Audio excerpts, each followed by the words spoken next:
Hello guys, welcome back to my YouTube channel. It's Akia Ghana again.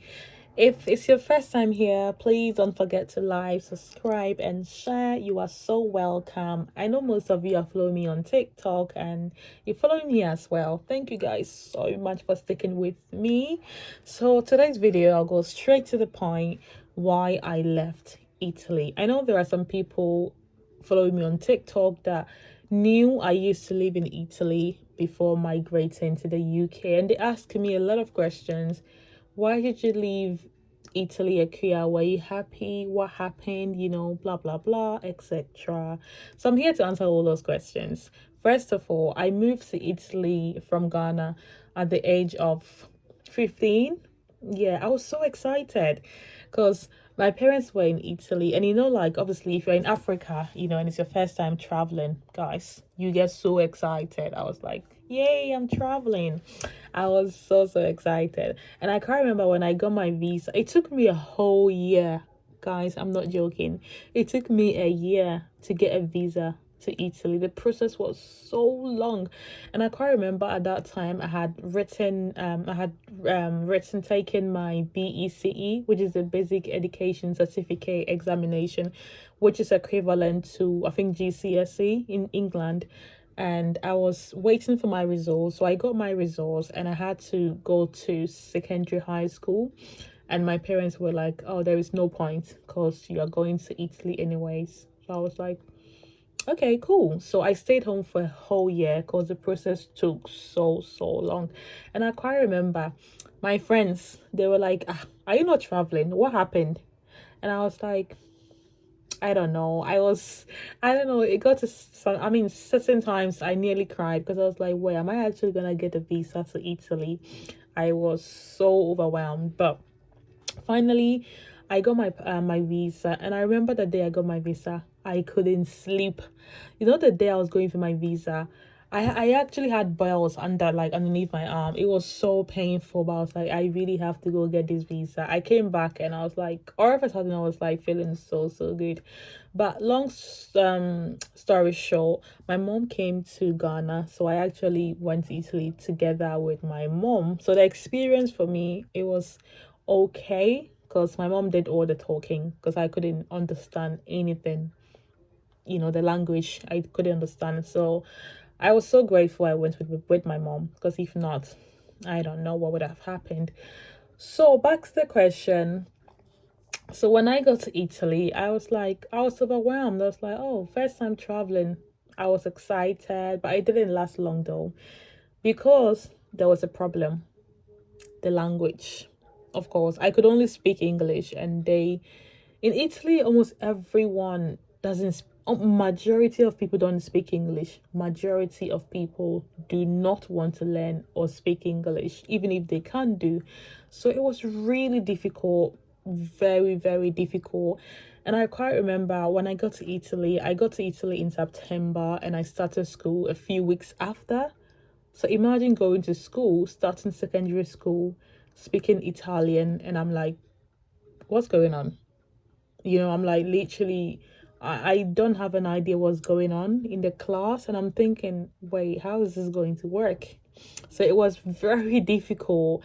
It was difficult because I couldn't express myself. Like you go to school, something is being taught, and you don't understand what they are teaching you. You're like literally, it was a struggle. And then also, I couldn't even go to the hospital because I didn't understand anything. If I had to go to the hospital, if I'm not feeling well, like go and see my personal doctor, I had to go with my parents and it was so embarrassing because I was like 15, nearly 16, and having to go to the hospital or go anywhere with my parents. I don't know. It was difficult. So I think one of the main disadvantages for me was the language. It was too difficult, and I was like, oh boy, 15, 16 already. I don't have that time to. I was trying my best, don't get me wrong, but it was just too much. But I mean, as time went on, I learned the language because I had no choice, but I didn't feel comfortable living in Italy as a black person. I don't know, but I know I've heard it from a lot of people.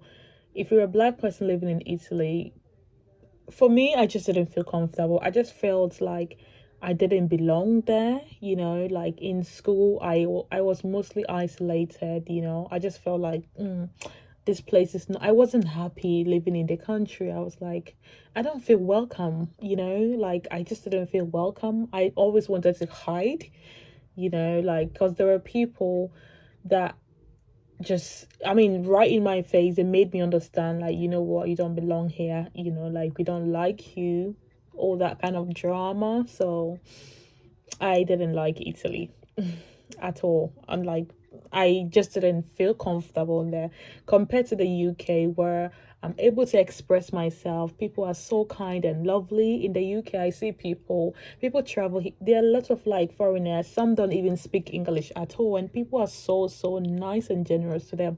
Whereas in Italy, if you don't speak Italian, they look at you like, why are you here if you don't speak Italian? They're like, you have to learn it quick. I'm like, it takes time. It's not my language. It takes time, but they don't care. They want you to learn. They want you to understand from day one, which is, I think, is very crazy. So in my opinion, they were not friendly at all.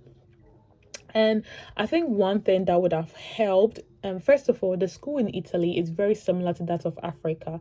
So if you are from Ghana or Nigeria, the school in Italy is very similar, like it's very similar, very similar. So that was not even an issue. But I think one thing that would have helped me in Italy was if I had a skill. What do I mean by a skill? Like if I could braid hair, or if I could do something, with my, if I could do makeup or something, because then I could have done, like I could have worked on my skill, like, like open a salon or something. I don't know, but I feel like if you're moving to a country that obviously that doesn't, if you move to a country that where English is not your first language, it's good to have a skill. It saves you so much time whilst you're learning the language. You can at least you don't have to like walk around looking for a job, because if you don't speak the language and you are new, it will be so difficult to get a job. You have to speak the language. So at least if you have a skill, like you can braid the hair, you can do makeup, you can do other things like decorations and stuff, that will save you.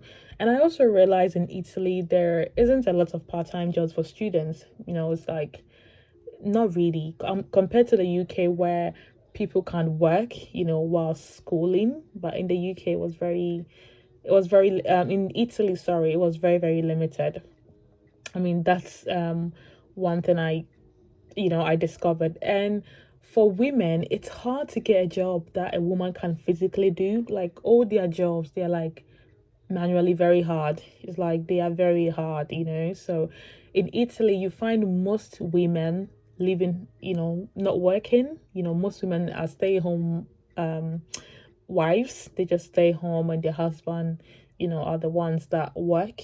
Whilst in the UK, you find, both couples, like both parents, like working, because there are a lot of jobs. But in Italy, the jobs are very limited, in my opinion. And the jobs are very hard as well. And they are not really paid that much compared to the UK. So I felt like if I was going to live in Italy, let's say if I wanted to become a nurse and I was living in Italy, it was going to be extremely difficult for me, because learning the language from zero, because I knew nothing, not even the alphabet, and I was like already 16. So how are you going to learn all these and become a nurse? Whilst in the UK, speak English, it's like relatively very easy. So I'm gonna be biased. The language was one of the main reasons, and I didn't feel comfortable in the country because I felt like I wasn't welcome. I quite remember I'll just go to school and I'll come back, I'll cry all the time. I'm like, oh my God, it was so hard. I still remember those days. It was really hard, like extremely hard. And because I kind of felt like, people were telling me straight in my face, like, you don't belong here, like somebody will ask you like something in Italian, and they go like, oh, I didn't catch it. And they go like, like, how long have you been here? And you go like, oh, maybe 3 4 months. And they're like, we should be speaking Italian. I'm like, wow, that's so harsh. 3 4 months, you don't expect me to speak like you guys.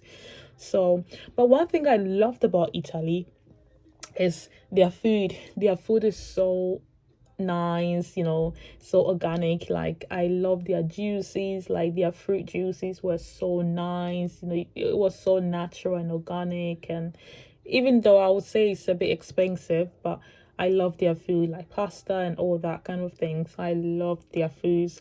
And I think Italy is also very clean, if I should say, compared to the UK. But overall, I would say I love the environment. It was the food. They have amazing food. And but when it comes to like the other aspect, like work, the people, it was, I don't know, I didn't like it. So I had one friend in Italy, and I had like, sorry, I had a few friends in Italy, but one of my friends, she moved from Italy to the UK. And then I can't remember that time, I was like, I felt so lonely because she did a lot of my translations for me in class. So when she came, I was like, it was so hard. So I actually left few months. She came to the UK as well, and after she left, I also left the UK few months, Italy, like after a few months, because I was like, that's it, I can't do it. It's difficult. Because imagine going to school, learning something you don't understand. Do you get what I mean? It was difficult, like very, very, very difficult, extremely difficult. And yeah, overall, I think that was the thing. The major thing was the language. And if you ask me now, would you go back to Italy and live there? No, I would happily take my bags. I don't even, well, because I have family there, so I'll still go and visit. But if I had the option, I would I would visit less, because I just don't feel welcome. Like overall, I just don't feel welcome in the country. As a black woman, I just don't feel welcome. And I don't want to constantly be in a place where I don't feel welcome. Do you get what I mean? Like, I want to be in a place where I am not scared to talk. I feel like we should be friendly to each other. But in Italy, I personally, I didn't feel that. So that was the reason why I left Italy. I think after 3 years or less than 3 years, I didn't stay there for longer. I was just like, I'm done. So yeah, but I'm so grateful because Italy taught me like a lot of lessons. Even though I didn't enjoy the country, but it taught me a lot of things. Like it really taught me a lot of things. I can't share everything here, but overall, I'm so grateful, that it gave me, I mean, I'm here because I live in Italy, so I think it gave me this advantage to be in the UK. So I'm very grateful. um for leave, if I had a skill, if I could braid or I could do something, maybe perhaps then I would have stayed in Italy, because then, at least I really wouldn't have to go to school. At least I could be like, okay, I have a skill, so I have to work on my skill, or I wouldn't be so bothered. But overall, as I said, I just didn't feel welcome. That's also one of the biggest reasons why I left Italy. So yeah, this is the reason why I left Italy about, I think, 8 years ago to the UK. Yeah, but it's a lovely country if you want to visit. They have nice food, pasta, gelato, you name it. So lovely. But yeah, guys, thank you so much for watching this video. If you have anything else you'd want me to talk about, don't forget to drop it down in the comment below. And until next time, please subscribe, like, and share. Bye.